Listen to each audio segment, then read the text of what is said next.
Hi there. Welcome to Life Unscripted with Coach Kanye. I am Coach Kanye, and today we are going to talk about boundaries, what they are not, and why they are so hard for you to set, and what internal work you need to do to get yourself to a point where you can set boundaries like a baddie.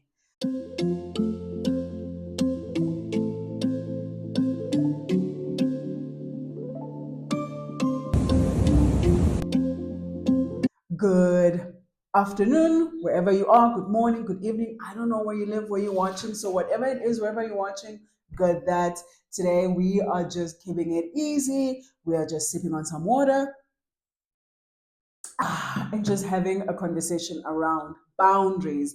I was speaking at a firstborn daughters convention this weekend, and I was asked this question. I thought I would come and share with you the insights that I was sharing with those women. What are boundaries? And like, what are they? And why are they so important? Let's start with the what are they? Boundaries are rules of engagement that you set with people that you want to be in relationship with. I'm going to say that one more time. We set boundaries with people that we want to be in relationships with. But all we are asking is we want these relationships to feel good.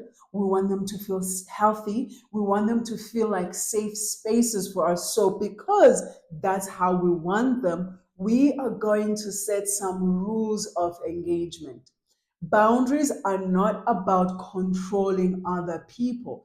Boundaries are not things that you set hoping that they'll change someone else's behavior. No, boundaries are things that you set and you communicate with people in saying, for us to be in a relationship together, this is what I'm going to need to happen with me. The example I love using with my clients is I want you to think about a smoker. Your friend is a smoker, uncle is a smoker, whoever you are already in a relationship with. But you realize that the smoking bothers you. It's not good for your lungs. You realize that you can't breathe well. You don't like how it sticks to your clothes. Your boundary is not going to be stop smoking. Your boundary is going to be stop smoking around me. Boundaries are not things that we use to manipulate people into changing behaviors we don't like about them. But boundaries are saying, hey, this behavior, the way that we are engaging with each other, it doesn't feel good for me in these ways. And so I'm going to ask that we don't engage with each other in that way. That's the first thing. Boundaries are also not walls. Some of us have put such big walls around us and then we've called them boundaries. I'm going to take a sip. And I hope you've subscribed, and I hope that you've liked so that you know when we drop a new video here on Unscripted with Coach Kanye. Now, walls let no one in, let nothing in, but they also let nothing out. So I want you to think of a boundary as the gate, the door, not the four walls that you build around your house. Okay. Now, why are they so incredibly difficult? This is what I want to get to. Why is boundary setting so difficult? Boundaries ask you to do a few things. The first one is boundaries ask you to communicate. Boundaries ask you to use your voice. Boundaries ask you to use your words. A lot of people cut people off and say, oh, they disrespected my boundary. That's why we're not talking anymore. No. Did you communicate the boundary? Some of us are so scared of confrontation. So boundaries ask you to confront. To confront just means you go to someone and you talk about an issue. Boundaries ask for that. So a lot of us would rather block, would rather go no contact, would rather cut off than use our voice boxes. The second thing that boundaries ask for, and this we are so afraid of, boundaries ask for isolation. Boundaries ask you to sit with yourself and say, what are the relationships in my life that I need to have boundaries in? And in those boundaries, what am I prepared to do? Because for some people, setting a boundary means you might just lose that person.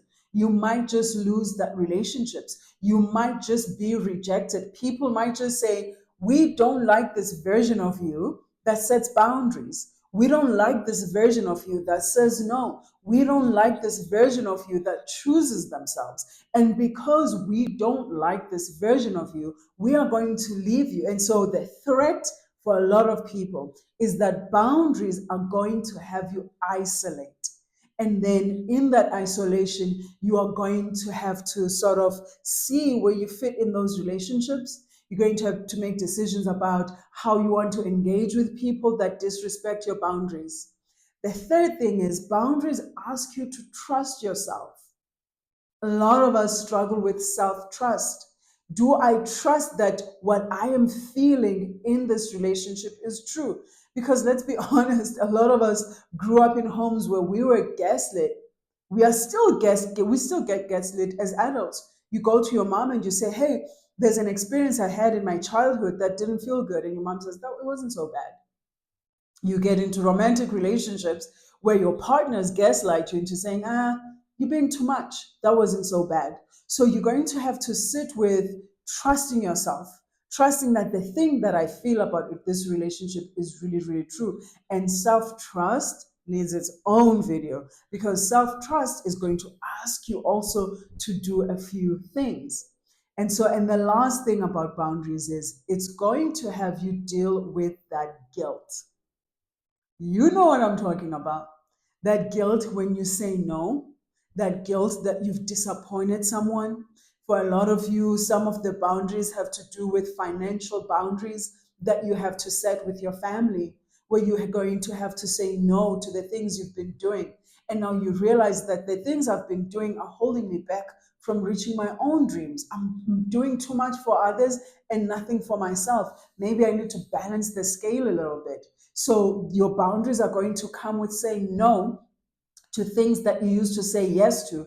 And because of that, because you're going to be saying no to things that you used to say yes to, you are going to feel guilty. You're going to feel guilty because you know you've disappointed someone. How I help my clients around that guilt is that guilt is a feeling, it is a thing that you feel because you know the thing you've done has disappointed someone that you love and you feel bad. You feel bad. And just because you feel bad doesn't mean you should not set or you should not have the boundary. It's like the example I like to use I got from Jay Shetty. He was like, it's like taking a rock and putting it in your pocket, right? The rock is in your pocket. And then at first it's heavy. And that's, I want you to think about your boundary setting journey in this way. It's heavy. The guilt is heavy. The feeling bad is heavy. At first, you have to lie. When you say no, you have to create a story. You have to give an explanation. But the more you practice, the more you build muscle, the weight doesn't change. The rock doesn't change its weight, but you become stronger and you are able to carry that weight. So that is the journey I want you to think about as you walk through, as you deal with that guilt as well. Now, why is the conversation around boundaries so important? It is very, very important. The relationships that you are in require boundaries from work to family to life to friends to romantic relationships. There have to be some rules of engagement in your relationships. They are good for you, they are good for the relationships, and they are good for the people that you are dealing with. Boundaries also help with authenticity. If I have boundaries around self love, people around me know Kanye is someone that loves themselves. And so there are times where she's going to choose to be by herself. That's okay. She's communicate that. There are times where she's going to not be so involved in some things. That's okay because she's communicated that.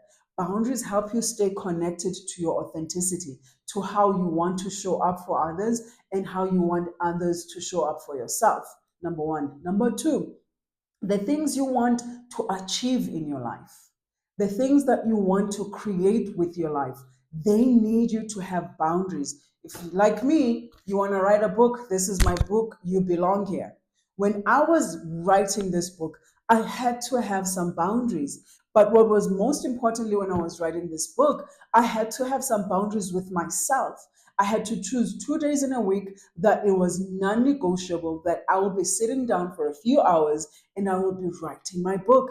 And what that meant was, if I was getting a call at that time, I was not picking it up. If I was asked to go join someone for a jolly good time, I was saying no to those things because I knew I was creating something that is going to help people. And I was also creating something that was helping me. I processed so much of myself when I was writing this book. Some of you want to start businesses. And if you don't have boundaries in your life, you are going to self abandon. You are going to know, this is my goal, this is the thing I want to do. But when someone comes and asks you of your time, because you need time to create, when someone asks of your energy, you need energy to create, you are always going to give it to them because you don't have boundaries. You are not anchored in the thing that you want to create, and then creating systems, and those systems include boundary setting. So they are so important for you, for the life that you want to live, for the types of relationships that you want to be in. What are the emotional and the maybe the things that attach to our trauma that lead us to not setting boundaries? I'm going to take a sip before I respond to that. There's a conversation that happens a lot in the wellness space that says, you know, say no, full stop. And I agree with that. But for those of us that experience trauma, that is really, really hard because some people grow up in households where our no was punished. And we grow up as adults who still think that if I say no, I am going to be punished. And for some, we see the rejection as punishment. We see the abandonment as punishment. We see the silent treatment because you set a boundary and you get silent treatment. It is emotional punishment. So, because we fear the punishment that comes with boundary setting, we don't set the boundary. The boundaries also are going to have you face your people pleasing issues. And so when you overcome and you heal your people pleasing, you also build your boundary setting muscle. You don't just wake up as a people pleaser and be like, now I'm going to be setting some badass boundaries. No, you are going to have to train yourself that it's okay for me to set a boundary, that I'm not a bad person because I've said no, that my goodness is not attached to how much I abandon myself for others. And I say that one more time for you. Your goodness is not attached to how often you abandon yourself in the ways in which you want to appease others. So those are some of the healing stuff that you have to do so that you know that I can actually set boundaries. And these are the reasons why I'm scared to set them. And this is how I want to do in order to overcome those things. So I have created a workbook called the Your Year of No, Your Best Year Yet. And the workbook is for creatives, for business owners, for individuals, for anyone that knows that on the other side of my boundaryless life is the life that I actually want to create.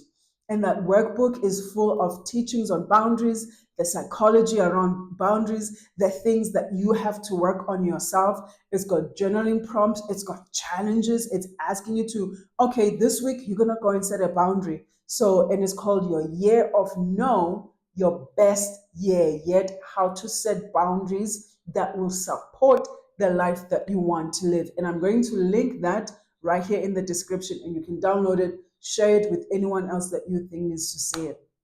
Remember, subscribe, like, and let us meet in the next video.